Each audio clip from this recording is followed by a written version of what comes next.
没想到伊诺刚回归赛场就被打回了原形。当伊诺第一局选到本命戈雅时，对面直接掏出一手哪吒，铁了心的要去杀伊诺。一整局哪吒大招冲了伊诺8次 ，AG 队友根本保不住伊诺，因此 AG 率先丢掉了1分。于是被逼无奈之下，第2局人形白起选出了白起走发育路，但没想到还是难逃被抓的命运。前期伊诺还在发育路清线时，对面野辅直接气势冲冲的来抓射手，好在伊诺果断大招保命，在闪现躲钩逃过一劫。到了7分30秒，当伊诺躲在2塔下猥琐吃线时，看到对面多人直接放弃2塔往回撤，本以为开大躲到高地就能安全，没想到关羽直接开机跑后。2技能将伊诺击退，在兵甲冻住将伊诺连续往回推到了2塔下，但无奈白起这英雄不是射手，实在是太肉了。关羽把白起推回来才发现自己血量比白起还低，最后还是靠4人激火的伤害才勉强带走伊诺，但代价就是钟馗被留在了塔下，安琪拉被马超绕后收割 ，AG 顺势拿到了上一塔和小暴君。这一局 RW 侠特意选出钟馗加安琪拉，就是为了针对 AG 的前排，比如8分50秒这一波，钟馗精准勾中了伊诺，然后大招吸住，安琪拉一套213直接秒掉了白起，还没等伊诺复活，钟馗又是一个2闪勾中了小乔，造成 AG 持续少人。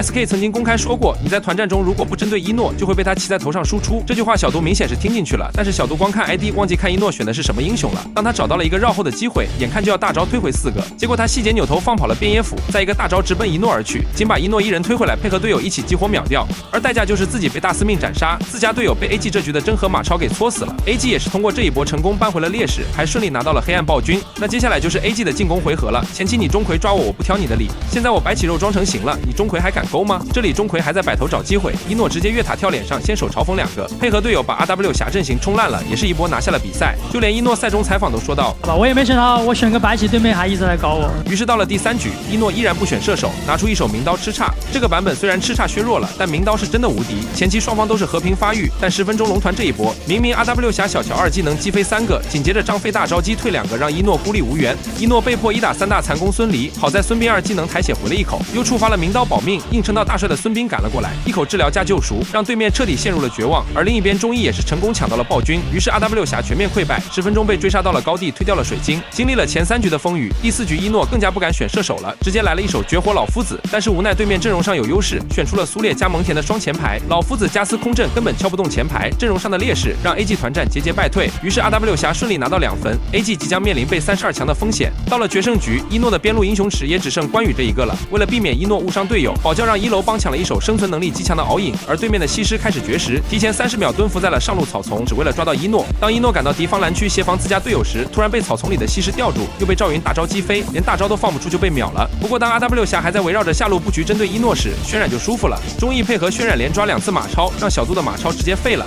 以至于中期这一波，当 AG 入青红区后准备撤退，长生和大帅被梦溪的太乙2-1留住时，对面马超经济太低，甚至不敢上来搓一枪补伤害。另一边大帅被控后选择卖自己掩护队友撤退，但伊诺却不同意了，因为一颗黑弹绝不能白死，于是他直接3火大残太乙，在闪现躲吸失一技能的同时，风龙魂击退3个，再接水龙魂收掉太乙，还逼出了西施金身，最后开大从容离去。这一把 AG 在决胜局让大帅选出了胜率仅有21%的张飞，我本以为 AG 要被32强了，但大帅的张飞似乎在等一个叫伊诺的人，因为伊诺总能接住大帅的灵机一动。最后一波上高地，大帅直接2技能接闪电兵甲控3个，再一个大招封路。另一边伊诺不知何时起，独自一人从高地绕后包夹，配合大帅完成了一波击杀。这么看来，伊诺作为一名8年老将，在这个新人辈出的职业圈里，不能说他操作和反应有多无敌，而是 ID 自带嘲讽属性，吸引了对手太多的注意力，也就给了队友更多操作和发育的空间。但是这短短2天发生了太多意外，快手微博都止步32强了，所以不知道伊诺回归后 AG 这次挑杯之旅又能走多远呢？